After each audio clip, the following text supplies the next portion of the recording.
नमस्कार साथियों, स्वागत है आप सभी का हमारे खुराना स्टडी ऑफिशियल एप्लीकेशन पे। दोस्तों, आप सभी के लिए बीएसटीसी फर्स्ट ईयर का जो थर्ड पेपर आपका चल रहा है, थर्ड पेपर, तो उसका आपको यूनिट नंबर 3 आज पढ़ाया जाएगा। और यूनिट का नाम है जेंडर, बालिका शिक्षा, निर्धन वर्ग एवं अल्पसंख्यक सबकी शिक्षा की चुनौतियाँ क्या रही होंगी। तो इस यूनिट के बारे में आपको इंपॉर्टेंट प्रश्न कौन कौन से देखने हैं, इससे यूनिट के अंदर मैं सारी चीज़ें आपको बताऊंगा। साथ ही साथ आप लोग हमारे डिस्क्रिप्शन बॉक्स में आपको टेलीग्राम का लिंक दी गया है, उस पर आप लोग वीएसटीसी से संबंधित हर प्रकार की इन्फॉर्मेशन आपको मिलती रहेगी, अपडेट मिलती रहेंगी, उसमें आप लोग ज्वाइन कर लीजिए। ठीक है भाई। तो चलिए, सबसे पहले मैं आपको बता देना चाहता हूँ कि इस यूनिट से, यूनिट नंबर जो 3 है आपकी, इस यूनिट से ऑब्जेक्टिव टाइप का प्रश्न तो बहुत मुश्किल आने की पॉसिबिलिटी है। ठीक है ना, आ भी सकता है और नहीं भी आ सकता। तो यहाँ पर ऑब्जेक्टिव टाइप के प्रश्न बनेंगे इससे, तो वो कोई खास नहीं बनेगा, मुश्किल ही बनेगा कि आए या ना आए, इसका कोई फिक्सेशन नहीं है। ठीक है, तो मैं बता देता हूँ प्रश्न कौन सा आने की पॉसिबिलिटी होगी अगर ऑब्जेक्टिव में आएगा तो। किसी नर या मादा का होना क्या है भाई? प्रालिंग होता है, प्राकृतिक लिंग है ये। किसी नर का होना यानी 50-50% प्राकृतिक पॉसिबिलिटी होती है, या तो वो नर होगा या मादा होगा, इसलिए उसको हम बोलते हैं प्राकृतिक लिंग। क्लियर। जेंडर क्या होता है? जेंडर एक सामाजिक एवं सांस्कृतिक होता है। ओके, नेक्स्ट क्वेश्चन आप लोगों के लिए देखेंगे। विश्व के सभी धर्म प्राय कैसे होते हैं? पितृसत्तात्मक होते हैं, यानी कि पुरुष के महत्व को ज़्यादा देते हैं बजाय स्त्री के। ठीक है ना, उसको बोलते हैं पितृसत्तात्मक, यानी कि परिवार का जो उत्तराधिकारी होगा वो पुरुष ही माना जाएगा। ठीक है, तो ये आपको याद रखना है। दूसरी चीज़ है पितृसत्ता के आधार स्तंभ क्या होते हैं? तो पितृसत्ता के आधार स्तंभ हमारा परिवार भी होता है, कानून भी होता है और धर्म भी होता है। यानी ऑब्जेक्टिव की बात करें यहाँ पर पितृसत्ता के आधार स्तंभ में ये सभी आ जाएंगे, उपरोक्त सभी। प्रश्न पूछा गया था 2016 के अंतर्गत इसमें कि राजस्थान में लिंगानुपात कितना है। लिंगानुपात कितना है? तो याद रखना आप लोग 926 लिंगानुपात, यानी 926 महिलाएं प्रति 1000 पुरुषों पे। ठीक है ना, तो यही पूछा गया, पुरुष और महिलाओं की संख्या कितनी थी, यानी लिंगानुपात कितना था? तो 926 स्त्रियां प्रति 1000 पुरुषों पर क्या कहलाता है? लिंगानुपात कहलाता है। क्लियर। आगे बात की जाती है, अगला प्रश्न है आप लोगों के लिए, देखिए नेक्स्ट क्वेश्चन। जेंडर प्रक्रिया कैसी होती है? कि जेंडर प्रक्रिया एक परिवर्तनशील प्रक्रिया है। इसके बारे में प्रश्न भी बनेगा कि जेंडर एक परिवर्तनशील प्रक्रिया है, व्याख्या कीजिए किस तरीके से है। ठीक है। औरतों की उत्पादन शक्ति पर नियंत्रण किसका होता है भाई? तो याद रखना पितृसत्तात्मक समाज का ही होता है। नेक्स्ट क्वेश्चन है, महिलाओं के विकास में योगदान कौन देता है? इंपॉर्टेंट क्वेश्चन, याद लगाइए, क्लिक कर लीजिए इसको। महिला एवं बाल विकास विभाग ये करता है महिलाओं के विकास में सहयोग। आगे बात करते हैं, इंपॉर्टेंट क्वेश्चन एक ये है, मुस्लिम समुदाय की विशिष्ट समस्याओं का समाधान करने के लिए कौन सी समिति बनाई गई थी? ये सच्चर समिति बनाई गई थी। और इसके बारे में एक प्रश्न भी है बहुत इंपॉर्टेंट, सच्चर समिति के बारे में विस्तार से समझाइए। तो प्रश्न मैं आपको पढ़ाऊंगा इसी वीडियो के अंदर, आगे देखते जाइए। बालकों की सामाजिकरण की प्रथम पाठशाला परिवार होती है भाई, याद रखना। ठीक है, आगे बात करते हैं, गरीबी क्या है? गरीबी एक समस्या है। ठीक है ना, गरीबी एक समस्या है जो सामाजिक रूप से या आर्थिक रूप से दोनों प्रकार से हो सकती है। ठीक है, आगे बात करते हैं, नेक्स्ट क्वेश्चन। अब बात करते हैं भाई, यहाँ पर आइए थोड़ा सा बढ़ते हैं। जेंडर का संबंध किससे है बताइए? जेंडर का संबंध किससे है? ये समाज और संस्कृति से है। इसका संबंध पुरुष उचित, स्त्री उचित गुणों, विशेषताओं, व्यवहारों, उनकी भूमिकाओं से होता है। तो ये आपको याद रखना है। आपको थोड़ा सा मैं बता दूं कि आपको मैंने 20 मॉडल पेपर बताए हैं, व्याख्या सहित है आपके 20 मॉडल पेपर, चाहे आपके इंग्लिश के हो चाहे किसी के भी हो। आपके जैसे मान के चलते फर्स्ट ईयर में 10 पेपर होते हैं, 10 पेपर हैं, तो प्रत्येक पेपर के 2 मॉडल पेपर मैंने आपको व्याख्या सहित, उनकी पीडीएफ सहित आपको मैंने ऐप में दिया है। तो वो कोर्स आप लोग ज्वाइन करेंगे तो उसका 109 रुपये प्राइस है। और मैं आपसे आज भी इस चीज़ की जिम्मेदारी लेकर के हर विद्यार्थी से यही कहता हूँ कि आप लोग पढ़िए उस कोर्स को, उससे आपको आराम से 70% प्लस बन जाएगी। हिचकिचाने की बात नहीं है यहाँ पे, हिचकिचाने से काम नहीं चलेगा, क्योंकि आप लोग अगर मुझे कुछ दे रहे हो तो बदले में मैं आपको बहुत कुछ देने की कोशिश करूँगा, उसको 1000 गुना करके देने की कोशिश करूँगा। ठीक है, अगला प्रश्न है आपका, जेंडर सामाजिकरण किसे कहते हैं? समाज, हर समाज और संस्कृति लड़के लड़कियों की परवरिश करते समय उन्हें अलग अलग भूमिकाओं, जवाबदेही गुणों के जरिए अलग अलग रूपों में ढालने का प्रयास करते हैं। इस सामाजिक और सांस्कृतिक प्रक्रिया को हम क्या कहते हैं? जेंडर सामाजिकरण कहते हैं। क्लियर, याद रखना आप लोग। अगला प्रश्न है अपना, देखिए बालिका शिक्षा से संबंधित कोई दो चुनौती, तो याद रखना अग्रभूमि का कमज़ोर होना और बालिका विद्यालय एवं शिक्षिकाएँ सभी जगह उपलब्ध नहीं होना, तो ये दो कमजोरियां हैं। नेक्स्ट प्रश्न है आपका, देखिए, जेंडर परिवर्तनशील है, इस कथन की विवेचना कीजिए। यानी जेंडर को बदला जा सकता है, इस कथन से आप क्या समझते हैं? प्रश्न कैसे भी पूछा जाएगा, आंसर एक ही होगा कि जेंडर परिवर्तनशील है, यह समय के साथ और संस्कृति के साथ, यहाँ तक कि एक परिवार से दूसरे परिवार में भी बदला जा सकता है। हर कोई नर या मादा के रूप में पैदा होता है, परंतु हर संस्कृति में लड़के लड़कियों की अहमियत निर्धारित करने और उन्हें अलग अलग भूमिकाएं, जवाबदारी और विशेषताएं प्रदान करने के तरीके अलग अलग होते हैं।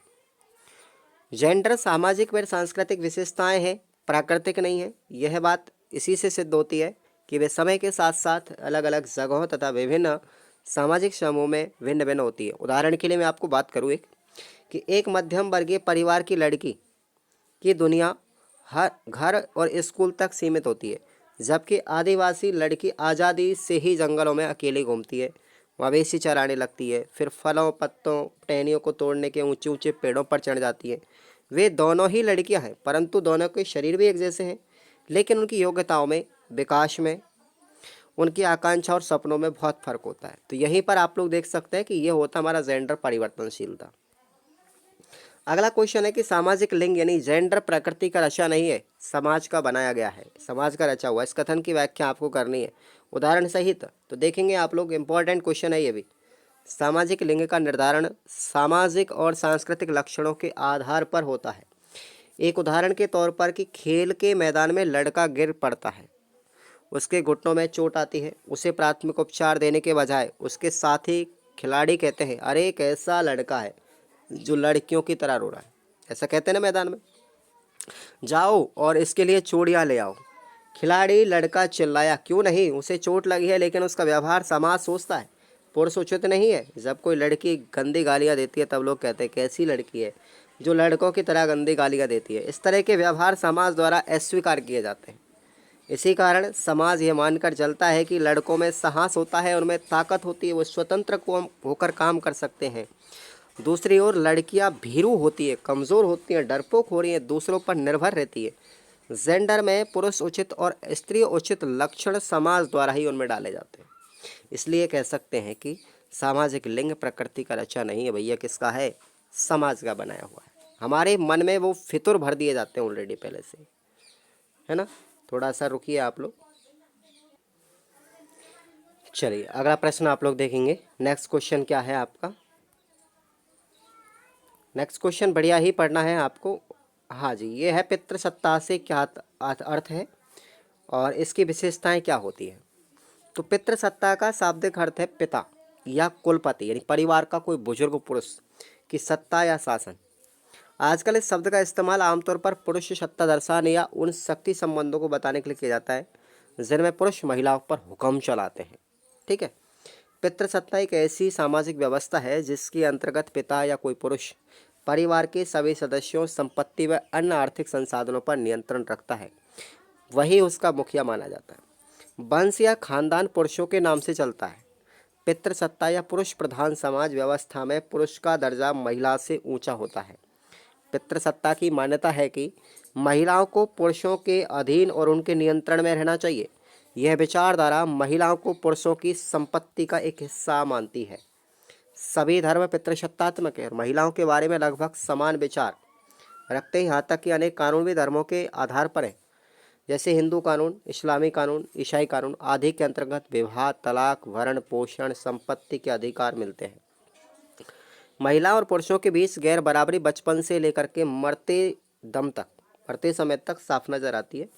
घर परिवार के मामलों में, खासतौर पर महिलाओं के संबंध मामलों में, सरकार के कानूनों से अधिक महत्व सामाजिक नियमों का होता है। पितृसत्तात्मक समाज ने आपकी व्यवस्था सुचारू रूप से चलाने के लिए महिला पुरुषों को कुछ और अधिकार और कर्तव्य भी दिए गए हैं, तो ये आप लोग याद रखें। अगला प्रश्न आप लोगों के लिए है, देखिए ये प्रश्न आप लोग कई बार पढ़ चुके हैं भाई कि पूर्वाग्रह क्या है, पूर्वाग्रह क्या है और इसका व्यक्तित्व पर और समाज पर क्या प्रभाव पड़ता है, ये मैं पिछली यूनिट में भी आपको पढ़ा चुका हूँ। ठीक है ना, तो ये आप लोग याद रखेंगे। अगला प्रश्न है आपके लिए, देखेंगे जी। अगला प्रश्न है आपका कि पलायन से बच्चों की शिक्षा कैसे प्रभावित होती है। यानी कोई एक घर दूसरे घर से ट्रांसफ़र हो जाता है, दूसरी जगह पर ट्रांसफ़र हो जाता है, तो उसकी शिक्षा पर क्या प्रभाव पड़ेगा उनके बच्चों पर। जब कोई व्यक्ति पलायन करता है तब वह अपने पूरे परिवार के साथ जाता है, जिससे उस परिवार के बच्चों की पलायन का बहुत अधिक प्रभाव पड़ता है। उनमें कुछ इस प्रकार से परिवर्तन आते हैं, जैसे देखिए बच्चों की शिक्षा पर प्रभाव क्या पड़ेगा। सबसे पहले जब कोई बच्चा अपने परिवार के साथ पलायन करता है तो उनका शिक्षा पर गहरा प्रभाव पड़ता है। वह अपना राज्य या देश अपना राज्य छोड़, अपना स्थान छोड़ करके दूसरे परिवेश में जाता है, तो शिक्षा ग्रहण करने में उसे समस्या होती है। नई जगह पर उसे भाषा पाठ्यक्रम की समस्या आने लगती है। नए परिवेश की शिक्षा व्यवस्था के साथ उसे संघर्ष करना पड़ता है। शैक्षणिक उपलब्धि पर भी उसका प्रभाव पड़ता है। उसके स्वास्थ्य पर भी प्रभाव पड़ता है। बच्चों के संस्कारों पर भी प्रभाव पड़ता है कि हमारी संस्कृति, पहले संस्कार कैसे थे, हमारे दूसरे स्थान पर जाने पर संस्कारों में बदलाव आता है। बच्चे की एकाग्रता में कमी भी आने लगती है, ठीक है ना, अपने आप को मेंटेन नहीं कर पाता है बच्चा। अगला प्रश्न आप लोगों के लिए है कि प्रवासी बच्चों के लिए शिक्षा की व्यवस्था कैसी हो। प्रवासी बच्चे अगर हैं हमारे यहाँ, तो उनके लिए शिक्षा की व्यवस्था कैसी होनी चाहिए। सरकार इसके लिए अग्र प्रकार की व्यवस्था की जानी चाहिए, जैसे सरकार की व्यवस्था की जाए। सरकार ने प्रवासी बच्चों के लिए ऐसी शिक्षा की व्यवस्था करनी चाहिए जो प्रवासी बच्चों को अब पुराने परिवेश के हिसाब से शिक्षा दे सके। छात्रावास की सुविधा उनको करनी चाहिए। शिक्षा, रोजगार और आर्थिक व्यवस्था में उनको सुधार भी करना चाहिए। राष्ट्रीय स्तर पर कोर्स में समानता उनको होनी चाहिए। ये प्रवासी बच्चे हैं। और दूरस्थ तथा पत्र आचार माध्यम को बढ़ावा देना चाहिए। तो इस प्रकार की व्यवस्था मेंटेन की जाए, ठीक है। अगला प्रश्न है, देखिए बालिका शिक्षा के महत्व को बताते हुए, स्पष्ट करते हुए कुछ लिखना है आपको कि बालिका शिक्षा का महत्व क्या है। एक बालक अगर शिक्षित होता है तो एक व्यक्ति शिक्षित होता है, परंतु एक बालिका को शिक्षित करने का तात्पर्य पूरे परिवार को शिक्षित करना है। अतः भारत में बालिकाओं की शिक्षा बहुत अधिक आवश्यक है। राष्ट्रपिता महात्मा गांधी का कथन भी था कि पारिवारिक गाड़ी के सुसंचालन में स्त्री पुरुष दो पहिए स्वरूप है। अतः पारस्परिक समझ पैदा करने और उत्तरदायित्व निभाने की दृष्टि से स्त्री पुरुष दोनों को शिक्षित होना आवश्यक है। एक पहिया के विपरीत स्थिति में रहने के कारण दाम्पत्य रूपी गाड़ी का सुसंचालन सुविधाजनक और शांतिपूर्ण तरीके से नहीं हो सकता। गांधी जी ने बालिकाओं की शिक्षा को अत्यंत महत्वपूर्ण बताया और बाल्यावस्था से ही बालिकाओं की शिक्षा का विधान किया। तो ये आप लोगों को याद रखना अच्छी तरीके से। अगला प्रश्न आप लोगों के लिए इम्पोर्टेंट आता है, अंतिम प्रश्न। देखिए आप लोग, सच्चर समिति के लिए, सच्चर समिति के अनुसार मुस्लिम समस्याओं की दो समस्या मैं आपको बता चुका हूँ ऊपर ऑलरेडी पॉइंट के रूप में, ठीक है ना। ये सच्चर समिति है कि मुस्लिम समुदायों की विशिष्ट समस्याओं पर विचार करने के लिए केंद्र सरकार ने न्यायमूर्ति राजेंद्र सच्चर की अध्यक्षता में समिति का गठन भी किया था और ये बहुचर्चित रिपोर्ट 2006 में बनाई गई थी, ठीक है, सौंपी थी। समिति में पाया कि भारतीय मुस्लिम समुदाय कई तरह की समस्याओं से जूझते हैं, जैसे पहचान से जुड़ी समस्याएं, ठीक है, सुरक्षा संबंधी समस्या उनके लिए, शिक्षा में पिछड़ापन उनकी समस्या है, ठीक है ना। तो ये सच्चर समिति से संबंधित समस्याओं को, सच्चर समिति से प्रश्न आएगा, ध्यान रखना, बहुत इंपॉर्टेंट क्वेश्चन है सच्चर समिति इस टॉपिक का, इस यूनिट का। तो आप लोग सभी के सभी विद्यार्थी एक बार इन प्रश्नों का रिवीजन करेंगे अच्छे से, ठीक है ना। अपनी पीडीएफ को खोलना है, मैं आपको एप्लीकेशन में डाल रहा हूँ इसकी सबकी पीडीएफ। मैंने पूरी 1 वीक सीरीज़ की जो पीडीएफ है ना, वो आपको मैंने अपने कोर्स में ऐड कर रखी है। 1 वीक सीरीज़ की जो पीडीएफ है ना भाई, वो पूरी मैंने कोर्स में ऐड कर रखी है, याद रख लेना आप लोग। इसका कोई प्राइज़ नहीं लिया, लेकिन सिर्फ और सिर्फ ऐड उसमें कर दी है, बाहर नहीं है इसकी, ठीक है ना। तो आप लोग जाइए और कोर्स को आप लोग ज्वाइन कर लीजिए फटाक से, बिना सोचे समझे करना है कोर्स ज्वाइन। आप लोगों को इतना चिंता नहीं करना है, चिंता करने की मेरी टेंशन है, 109 रुपये में आपकी परसेंटेज बन जाएगी, इससे बढ़िया और क्या लोगे, ठीक है भाई, धन्यवाद।